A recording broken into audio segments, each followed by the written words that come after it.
So the connection between chemtrails and 5G.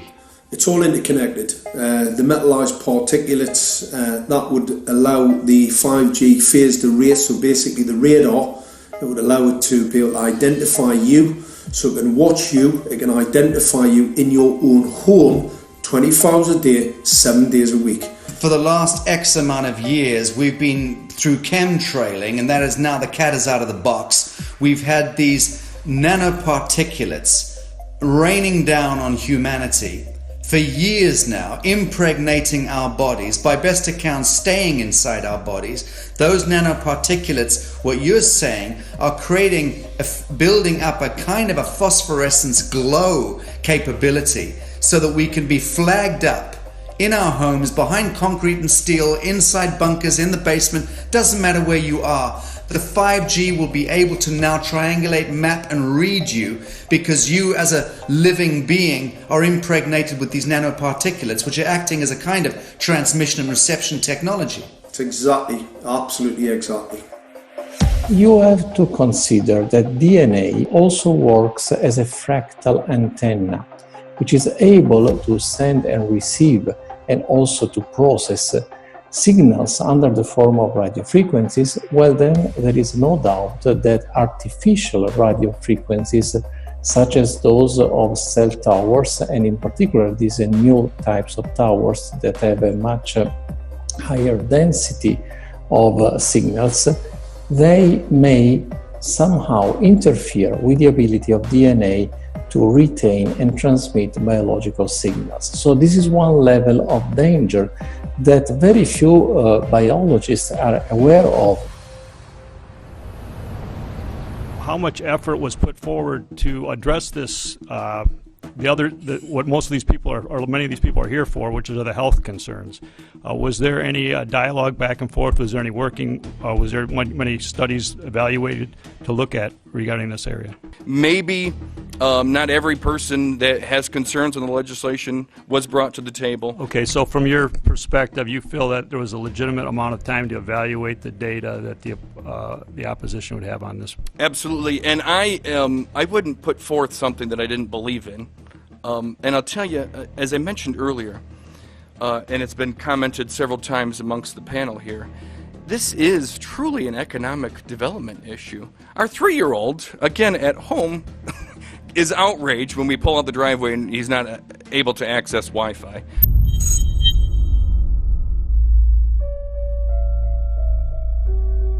I think anyone who puts Wi-Fi into a school should be locked up for the rest of their life.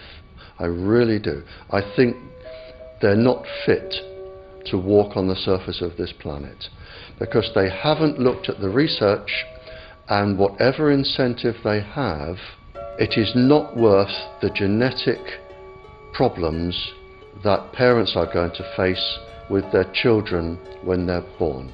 France has banned Wi-Fi in nursery schools and put warnings out for regular schools because they're finding there's impaired learning capacity in children when they're around Wi-Fi.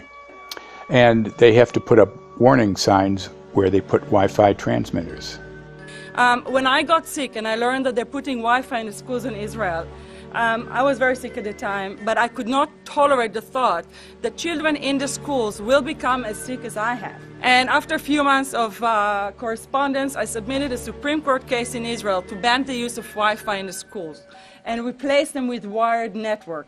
The 4 top diseases that kill our children, our young adults right now, are brain tumors, thyroid cancer, testis cancer, rectal cancer, everywhere we put our cell phones. And a lot of our children are sick and they're being misdiagnosed and mistreated because the wireless industry has put billions and billions of dollars in the past 30 years to mislead the public as to the health effects and keep the public uninformed. We are performing an experiment on children. We are exposing children to microwave radiation for 6 hours during every school day. We have had absolutely no studies looking at the long-term effects of this radiation on young people or even on adults. A considerable amount of research shows that developing brains and bodies of children are much more affected than adults. And there are clear indications of a link between increased electromagnetic fields and autism spectrum disorders. We took 10 autistic children and went back to the sleeping location where the mother was when she was pregnant with that child and compared it with the sleeping location of a mother that gave birth to healthy children. We had 10 mothers in that group, 10 mothers in this group, and in the group of the autistic children we found that the measurements that we got for the microwave exposure was elevated compared to the group of children that were normal. The fetus is affected. The exposure to man-made electromagnetic fields has become the first factor that could be isolated ever in autism that could predict autism. The fifth generation of wireless technology, or 5G as it's being rolled out worldwide without safety testing. Let me say that again, without safety testing. And how we've got scientists and doctors and environmental organizers saying, stop this. Because in terms of the effects of wireless radiation, the science is in. Wireless radiation can lead to cancerous heart tumors, brain tumors, DNA damage. Wireless radiation is linked to infertility, to autism, Alzheimer's, and more. And guess what? All the effects that I just listed, those are some of the effects that are known according to the technology that's being seen today. First of all, you have to know that we know that the other EMFs that we're exposed to are already known to be health risks.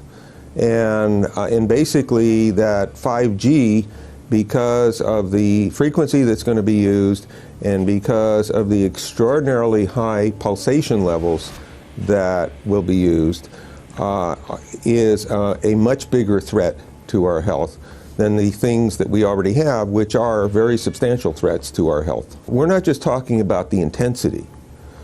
We're talking about the frequency and the very high level of pulsations.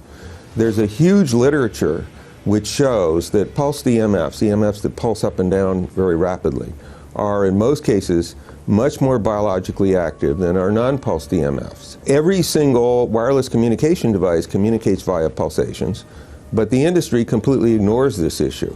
The problem with 5G is that they're planning to put out tens of millions of these antennae all over the place without doing one single biological safety test. Are you implying possibly that we, the consumers, are the guinea pigs since they haven't really done tests to see the effects in a smaller setting?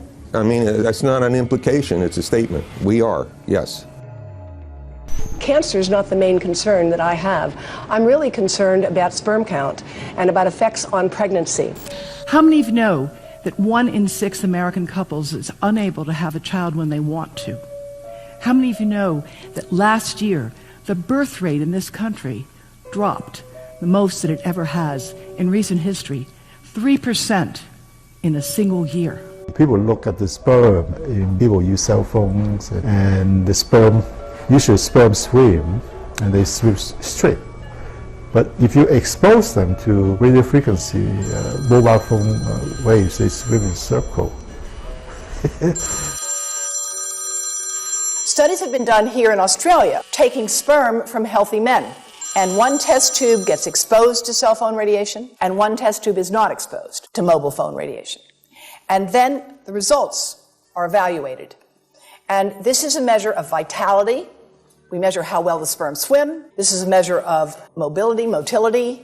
This is a measure of mitochondrial DNA damage. They have 3 times as much damage on their DNA if they have been exposed to mobile phone radiation. The data on that are rock solid. Cell phones can damage sperm quantity and quality. Your embryo, your uterus in the fetus, where your child is developing for the first 100 days, in the ovaries, the eggs do not have that protection. So they are at maximum risk from radiation. And for the first month or so, you wouldn't even know you were pregnant. You wouldn't even be taking precautions. That is the main danger area. So you give birth to a daughter, but her ovaries are now contaminated. She may be normal, she may be genetically damaged, but her ovaries are at the most risk. So when your daughter grows up and she becomes pregnant and has a baby, this is where one of these eggs will be fertilized and come out. So the real damage here is your grandchildren. That is where it is going to show most. Do you think that there is a chance that within the third generation of females, they may be irreversibly sterile? Not in the third generation, but in the fifth generation, and that would for humans be something in the order of 150 years ahead of us. And of course, then it's too late to say that you are sorry, and it's very too late to say stop. There is a wealth of papers. I mean, we're talking about thousands of published papers in the scientific literature, few of which, or sometimes none of which, have entered the official documentations from authorities and likewise. So I think it's really time to have an independent compilation of data.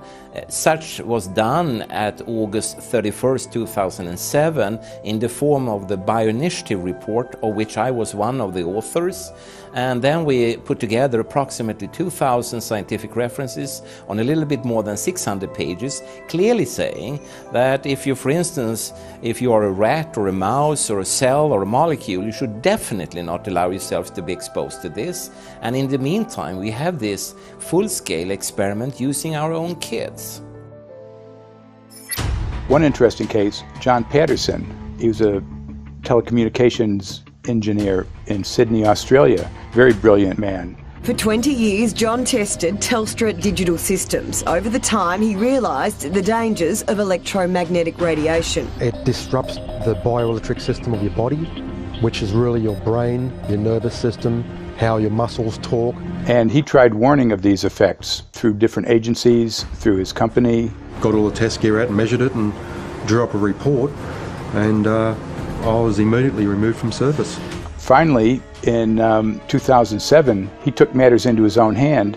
He commandeered a used British Army tank and went and destroyed 6 cell phone towers in Sydney, Australia, because he wanted to stop this. He was trying to make a point. The message was that how dangerous it was. You know, these people were elected by us to manage our infrastructure in a responsible manner. That is the sole purpose of government if it's going to exist at all. And if it doesn't do that, then it has no right. It is invalid. So we need to pull this infrastructure down. We really do. But in order to do that, I mean, we can't just be some violent domestic terrorist. You've got to bring this awareness to the people that these towers are doing them damage. You don't need bandwidth that fast. And they're not doing it so you can download movies quickly. They're doing it so they can track every single thing you do and bring in this social crediting system to control even everything you think. There's a story about a lady called Claire Edwards. She was a United Nations staff member, and she was warning of the potentially catastrophic dangers of 5G technology. I took the issue to the UN Secretary General, Antonio Guterres. He is a physicist and electrical engineer, and lectured on telecommunication signals early in his career, yet asserted to me that he knew nothing about the dangers of 5G. Current public exposure levels are at least 1 quintillion, that's 18 zeros, 1 quintillion times above natural background radiation, according to Professor Olle Johansson of the Karolinska Institute in Sweden. The highly dangerous biological effects of EMFs have been documented by thousands of studies since 1932, indicating that we may be facing a global health catastrophe orders of magnitude worse than those caused by tobacco and cigarettes. 5G is designed to deliver concentrated and focused electromagnetic radiation in excess of 100 times current levels in the same way as do directed energy weapons. There is currently an international appeal signed by 237 EMF scientists from 41 nations, urging the UN and particularly the WHO to exert strong leadership in fostering the development of more protective EMF guidelines, encouraging precautionary measures and educating the public about the considerable health risks, particularly the risks to children and fetal development. Sorry, because we are talking with someone that is a little bit ignorant on these things. If you're talking to the Wi-Fi systems, I become worried because I put those devices in my house. I will have to, I mean, I'm a confess my ignorance on this. We will have to, but I'm going to raise this with WHO, which I think is the organization that might be able to deal with it properly, because I must confess I was not aware of that danger.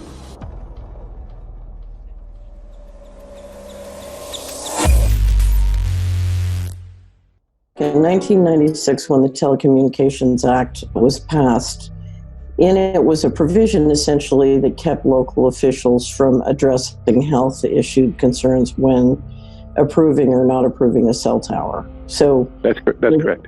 But then something new is happening. We've talked a lot about it on the Solari report, thanks to Jason Bogdan-Smith and his website EMF Warriors. But this is new. This is very, very new. So you're basically, sending out an appeal on something that in one sense hasn't happened yet. This is not just an incremental change. This is a big step up. It's a sea change. An onslaught's not an improper word. It's a bombardment. So instead of a cell tower 1 mile or 2 miles from you and you still have cell phone service, we're going to have antennas every block, and some poor soul is going to have one mounted to utility pole maybe less than 20 meters from their home. So this kind of, invasive bombardment with this many antennas, I mean, just in 1 square mile, if you do the math, 1 per block and 16 blocks per mile, that's about 250 antennas per square mile. The millimeter wave is untested. Former FCC Chairman Tom Wheeler openly said that they don't plan to test it. We won't wait for the standards. And then our appeal also addresses the fact that there's a plan to roll out 5G through satellites in low Earth orbit. So 20,000 satellites, which will cover every square foot of the planet with a 5G signal. 6, 5, 4, 3, 2, 1. Night after night, politicians and other leaders were telling Americans that Sputnik revealed that we were at great risk. Not just our pride, but our security is at stake. If Russia wins dominance of this completely new area, well, I think the consequences are fairly plain. Probable Soviet world domination. We choose to go to the moon in this decade and do the other things, not because they are easy, but because they are hard. Because that challenge is one that we're willing to accept, one we are unwilling to postpone, and one we intend to win. Welcome, everybody, to the White House. This is White House 5G Summit. My name is Justin Clark. I'm the Director of Public Liaison, and we are thrilled to have you here today. Really happy to be joined by a lot of leaders in industry, members of Congress and the Senate, White House leaders on this, and people from the FCC. Before we start, one, we are government, so don't assume we know anything, okay? I do agree. I don't know anything. I have become accustomed to giving speeches in my new position on subjects about which I frankly know very little, and we need more cell towers and connections in Connecticut, my home state. It's ridiculous. The U.S. is in the lead thanks to our private sector as well as the work of the FCC and this administration overall. But China and South Korea and many other countries are eager to claim this mantle. We have every intention to deploy 5G first and reap the benefits of faster and more robust wireless. Yes, I hope we beat China, of course. And get to gigabit speeds and low latency, and the race has begun. Let there be no mistake. The race to 5G is a sprint. Winning the global race to 5G, it's a national priority. We must bear in mind the national security implications of winning the race on 5G. Today we're talking about the importance of being first in 5G, continued commitment to putting America first in the race to 5G. We're calling it America First, 5G First. Well, our strategy is called the 5G Fast Plan, a plan to facilitate America's superiority in 5G technology. Connected devices for health applications, which I love, has the capacity to make people healthier, as I understand it, a lot of medical applications. The industry is not asking the government for money to build 5G networks. They're asking us to cut the red tape that surrounds infrastructure deployment. We cannot let today's red tape strangle the 5G future. The red tape slows and sometimes stops the building of densified network facilities necessary for 5G. As we continue our efforts to keep government out of the way so that America can continue its leadership for America to win the race to 5G. One path is the government regulatory path. The other path is the private enterprise, free market, gales of creative destruction, Schumpeter path. Have you ever heard that? Gales of creative destruction? It just means let it rip. The new replaces the old. With 5G, we're on the cusp of another era of American innovation. It means an even more connected world for everyone around us, unlocking the potential of the Internet of Things to become safer, healthier, and more sustainable for our future. You know, sometimes, look, we all believe in the 10th Amendment, but sometimes you have to override it.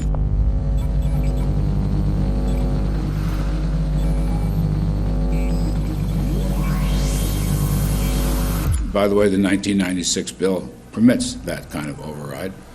We're not here to be completely heavy-handed, but sometimes you got to do what you got to do.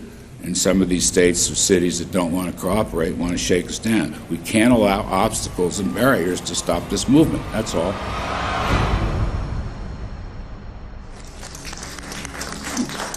And this happened in Canada. I mean, there were some activists I was working with up there that said, well, you know, we won a victory. We got the Public Utilities Commission to allow us to opt out. And I said, boy, that's divide and conquer. They just got rid of the people that were raising hell. So, you know, that's not the answer. We need to opt out everybody.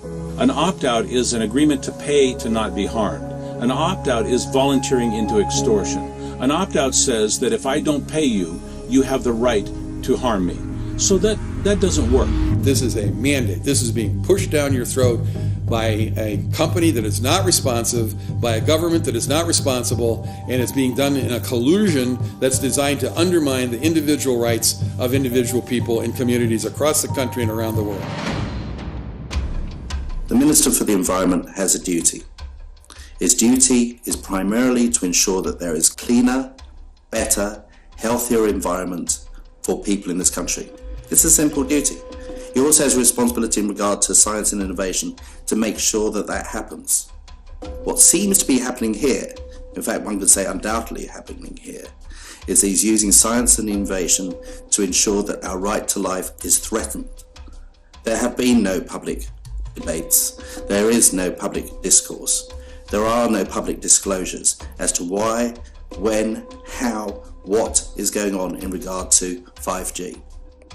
That by itself is a breach of ministerial responsibility, and one which we really should look at in terms of a private prosecution against the ministers who have failed to protect our right to life.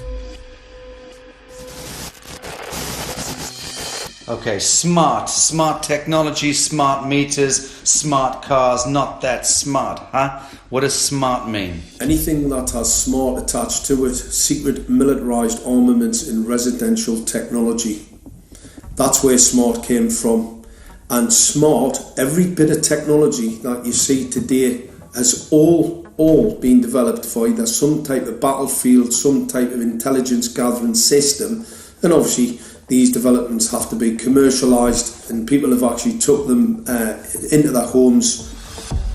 The definition of a smart grid is a wireless system that will fundamentally turn every single appliance in your home into the equivalent of a transmitting cell phone. That's every computer, every television, every furnace, every air conditioner, every coffee machine, every printer, every single appliance that you have in your house will eventually, in a smart grid, have an antenna that's embedded into it that will transmit your usage data to a smart meter on the outside of your home that will then transmit your usage data to another tower receiving that usage signal that will then go to the utility company for supposedly billing purposes.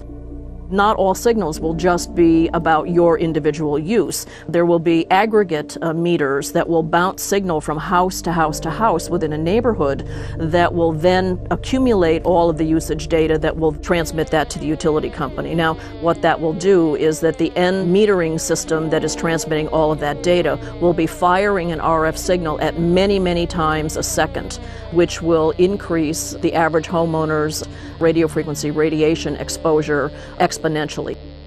This picture shows some aphids on the leaf of an orange tree shortly after radar equipment was installed at a nearby airport a number of years ago. I noticed that every few seconds all the aphids would tense up in unison and do sort of a little dance, as you see in the picture.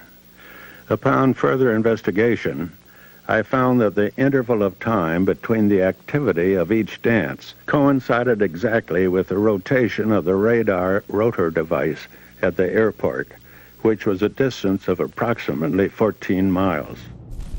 The antenna arrays create this steerable beam, which helps concentrate the energy. The beams get pointed at the user. What's a MIMO tank? Massive in, massive out. British government have got a plan to roll 400,000 out. This is so that you've got 5G in every nook and cranny, every part of the countryside, so that you can have autonomous tractors, believe it or not. However, those transmitters, these are radar. It is phased array radar.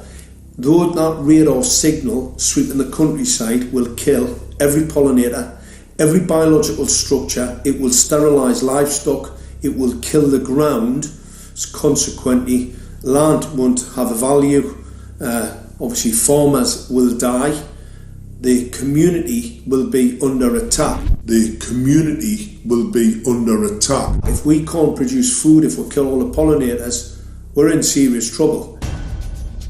The takeaway is that 5G, the $1 trillion rollout of 5G by our friendly local government, is definitely a weapons system masquerading as a modern efficiency technology.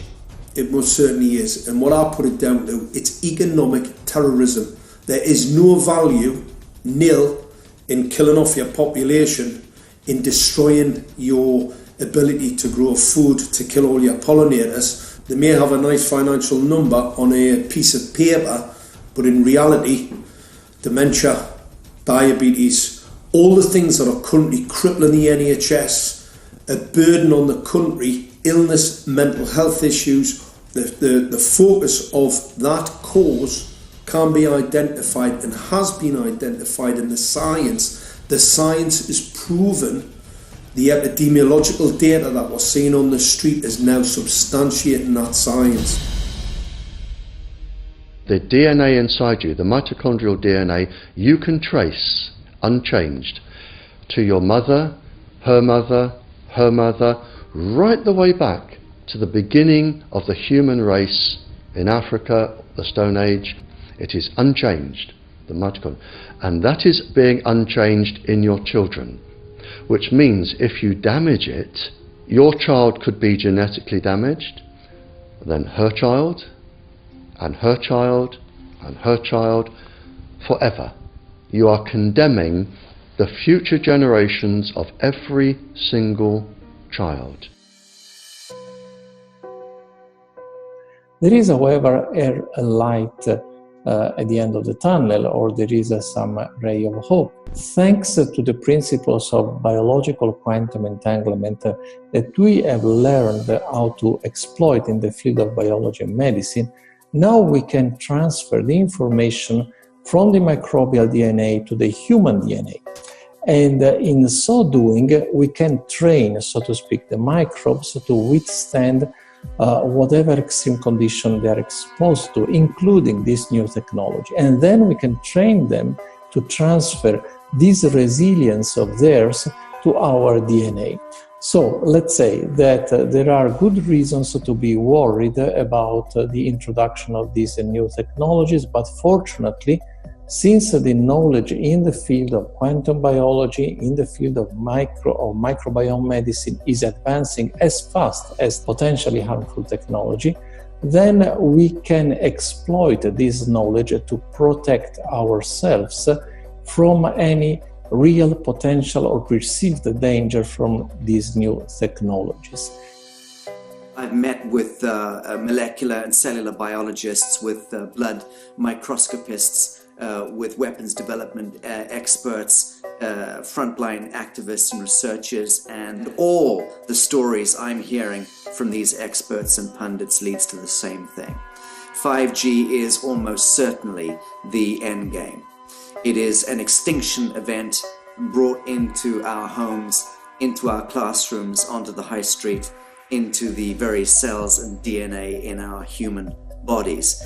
It is such a perilous threat that it is almost impossible to imagine, let alone describe. When the 5G signature goes live, it will tap into a multitude of satellites which are in geosat orbit around the surface of the Earth. Millions of surface antennas will pick up that signaling and will then scatter the signaling into hundreds and hundreds of millions of different micro antenna systems set up on street lamps and even in your home, which you're not aware of incidentally. The LED light bulbs in your home invariably contain the micro or nanotech lens flare capacitors which will receive the 5G signaling, and it will proliferate the 5G signaling everywhere by exploding the signal into billions of photons which will target everything all at the same time. This is stealth technology. This is invisible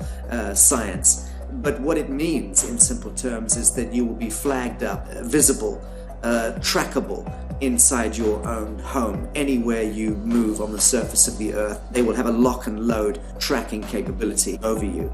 You will be visible to invisible masters, each one of us, all the time.